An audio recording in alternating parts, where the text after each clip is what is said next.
My father walked out when I was 11 years old. Told my mom he'd found someone who made him happier, someone who understood him better, someone who could give him the life he actually wanted. He left behind 3 kids, a heartbroken wife, and a mortgage he never helped pay again. 15 years later, I'm a 26-year-old successful surgeon making $500,000 a year. My brother is a best-selling author. My sister runs a thriving tech startup. And suddenly, our father wants back in our lives. Suddenly, the man who abandoned us for a better family is reaching out because his perfect second family isn't so perfect anymore, and he remembers he has 3 successful adult children who might take care of him in his old age. This is the story of rejection, abandonment, success built on spite, and the most satisfying moment of my entire life. The moment I publicly destroyed the man who abandoned his children because we weren't good enough for him. But before I tell you about that perfect moment of revenge, before I tell you about the look on his face when I said what needed to be said in front of everyone who mattered, I need you to understand the full story. I need you to know what he did to us, how we survived, and why what I did to him 15 years later was completely justified. If you want to hear stories like this about justice and karma and people getting exactly what they deserve, make sure you subscribe and hit that notification bell.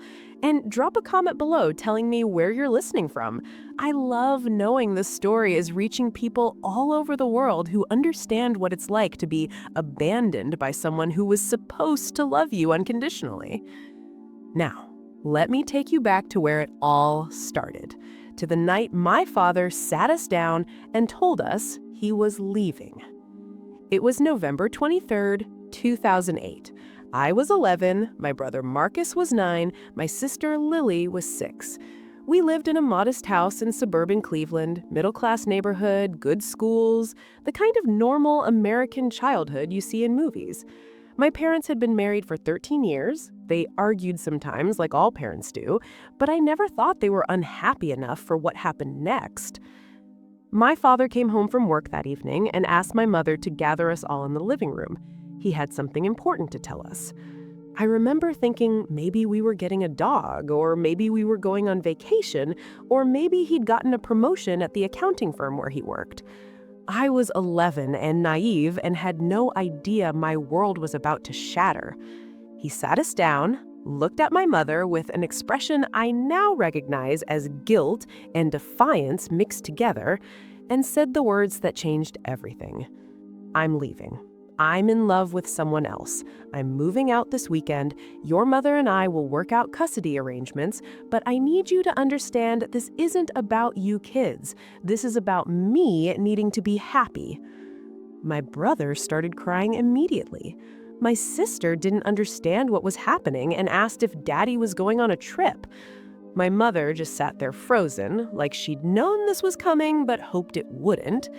And I, 11 years old and suddenly understanding that my father was choosing to leave us, asked the question that still echoes in my mind 15 years later.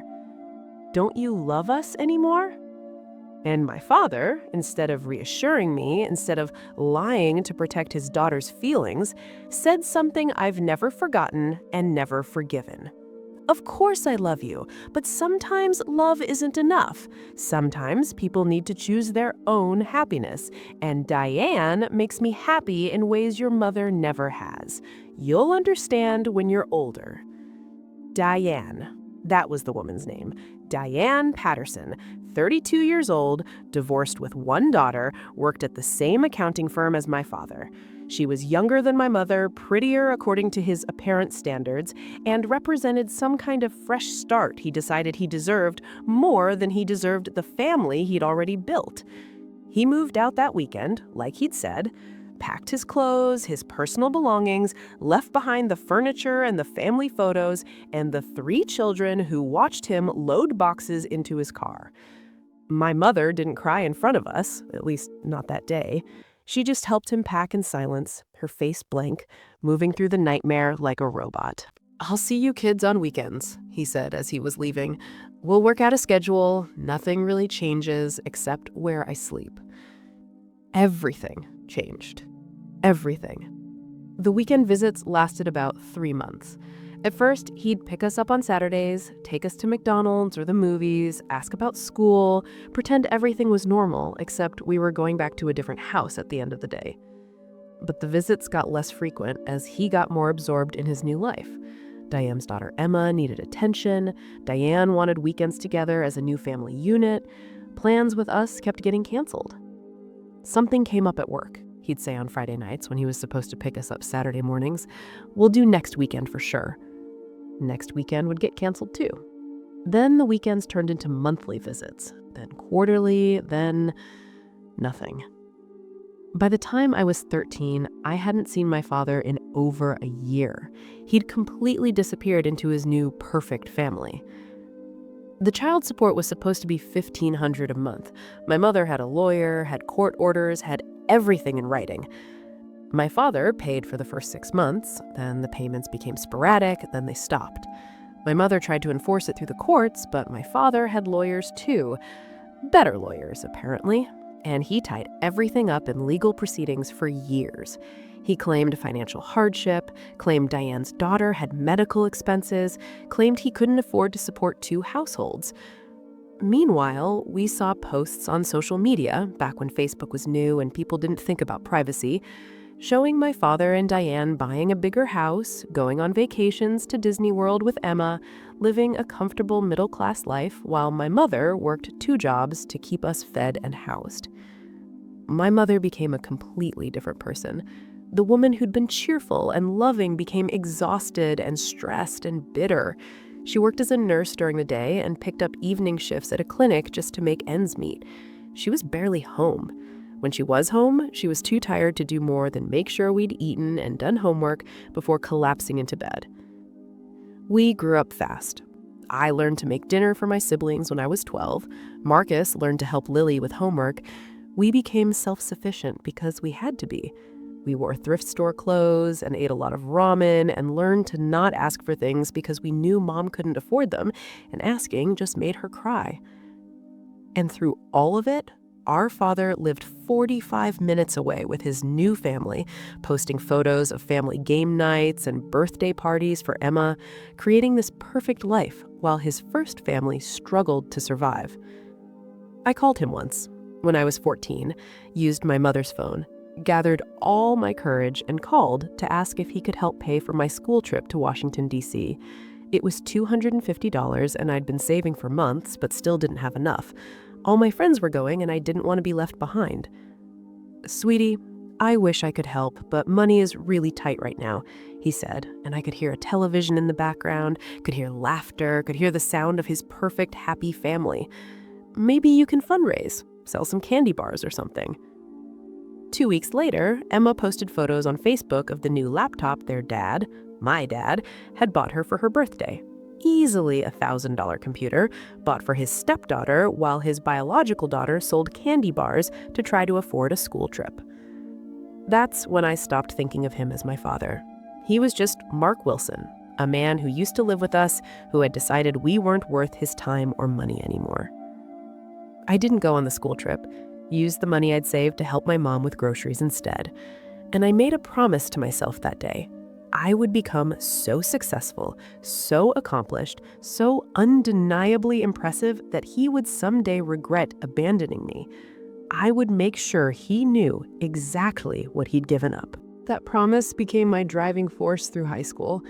I studied obsessively, got perfect grades, earned scholarships, won awards.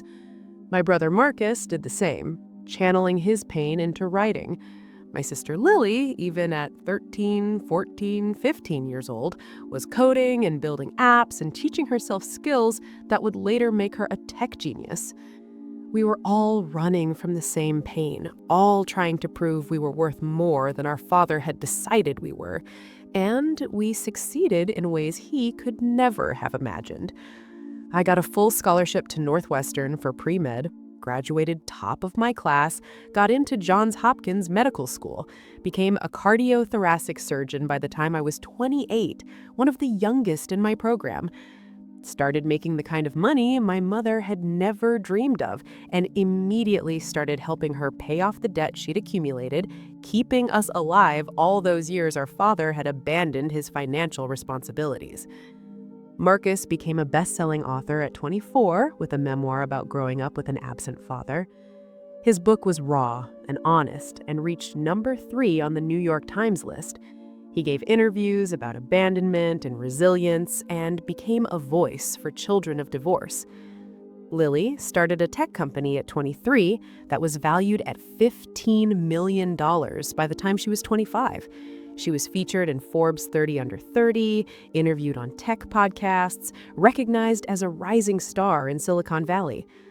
All 3 of us, the children Mark Wilson had decided weren't worth his time, became wildly successful without him.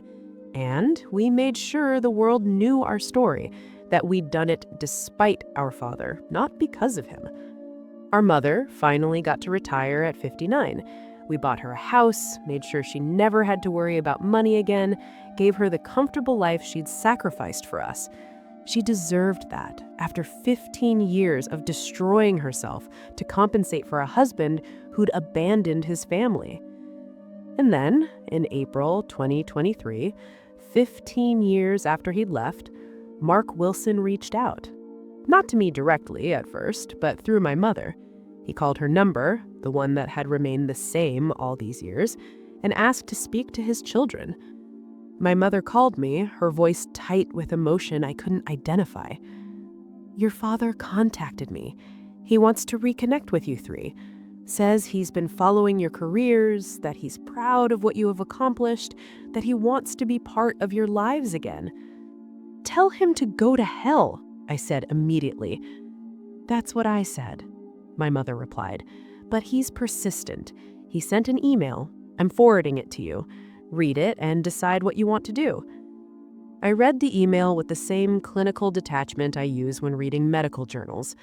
Mark Wilson wrote that he'd made mistakes, that he regretted the distance that had grown between us, that seeing our success had made him realize what he'd missed.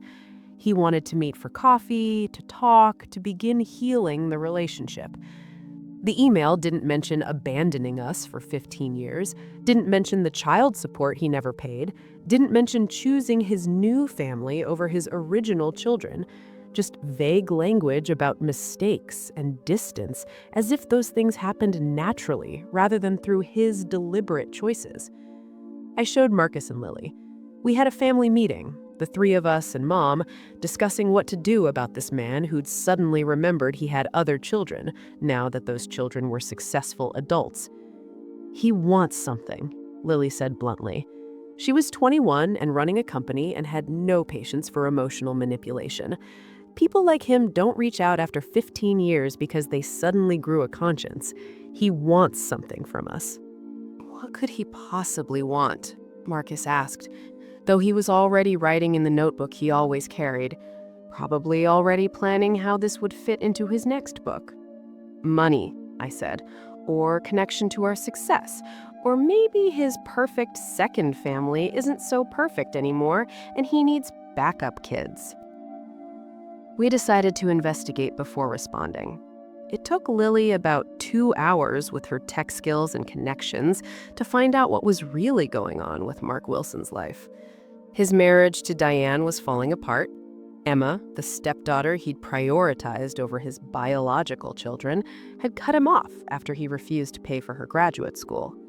His job had been downsized, and he was working as a freelance accountant, making a fraction of what he'd made before. He was 62 years old, facing retirement with inadequate savings, and suddenly his 3 extremely successful abandoned children looked very appealing. "He's broke and his replacement family doesn't want him anymore," Lily said, showing us the social media evidence she'd compiled. "He wants back in our lives because we're his retirement plan." We could have ignored him, could have just never responded to his emails and calls and let him fade back into irrelevance. But that didn't feel like enough. For 15 years, he'd gotten to live with his choices without consequences. His new family had shielded him from the pain he'd caused.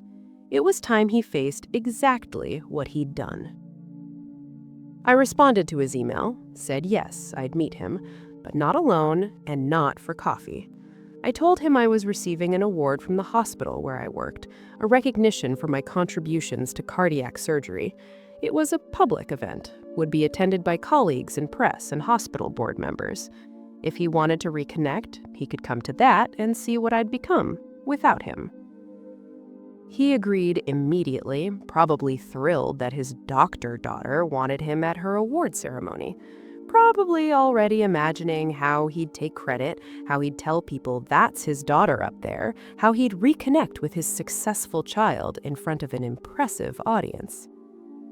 Marcus and Lily would be there too, we made sure of that, and our mother. And we prepared something special for the man who'd abandoned us. The award ceremony was May 15th, 2023, at a hotel ballroom in Chicago, where Northwestern Hospital was hosting their annual recognition dinner. 200 people in attendance, press from local medical publications, hospital board members and major donors, important people watching important doctors receive important awards. My father showed up in a suit that looked expensive but was probably rented. He looked older than I remembered, grayer, smaller somehow. He smiled when he saw me in the lobby before the ceremony, actually had the audacity to try and hug me. I stepped back.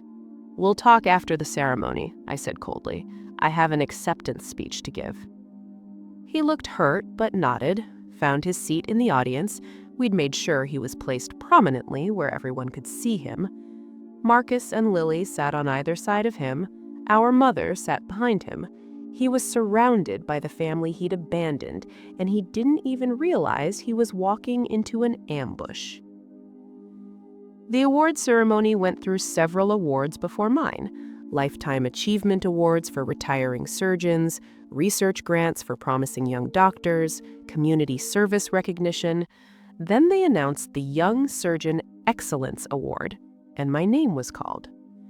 I walked to the podium, accepted the crystal trophy, waited for the applause to die down, and then I began my speech.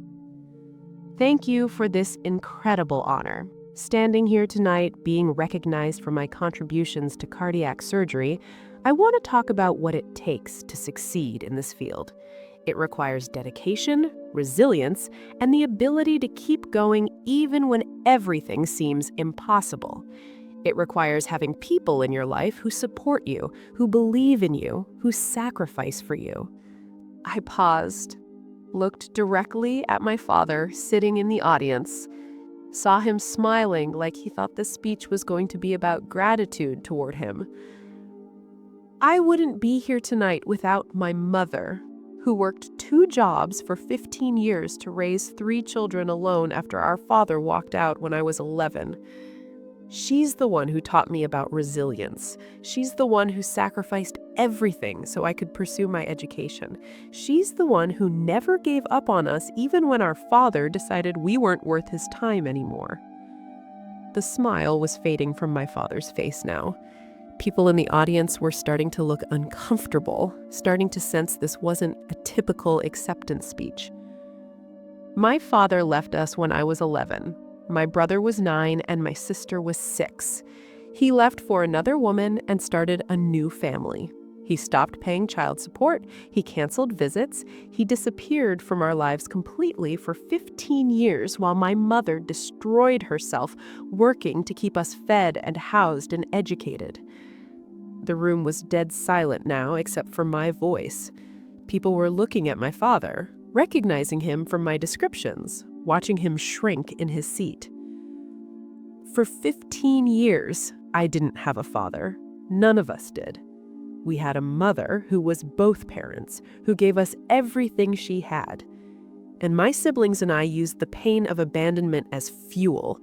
We promised ourselves we'd succeed, that we'd become so accomplished that the man who'd left us would someday know what he'd given up. Marcus and Lily were smiling now, proud of what I was doing. My mother had tears streaming down her face. My father looked like he wanted to disappear. And we succeeded. I became a surgeon. My brother became a best-selling author. My sister became a tech entrepreneur.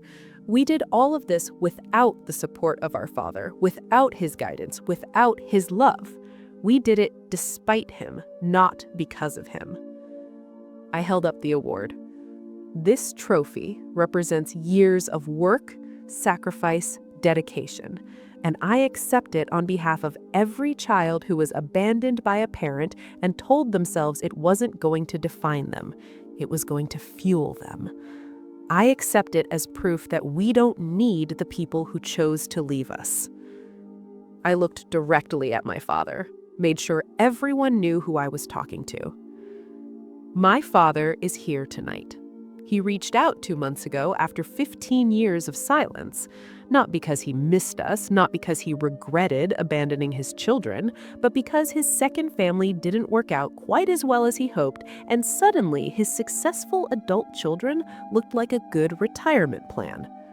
People were gasping now. My father was standing up, trying to leave, but Marcus and Lily blocked him in. He was trapped, forced to hear every word. So I want to say something to him publicly, something I should have said 15 years ago when he walked out. Thank you for leaving. Thank you for teaching me what kind of parent never to be. Thank you for showing me that success is its own revenge. And thank you for giving me the gift of knowing exactly who you are, a man who chooses comfort over commitment, who abandons his responsibilities when they become inconvenient, who only values his children when they become valuable. I held up the award. This is what you missed, Dad. This is what you gave up. And no amount of wanting back in now will change the fact that you weren't here for any of the struggle, so you don't get to share in any of the success.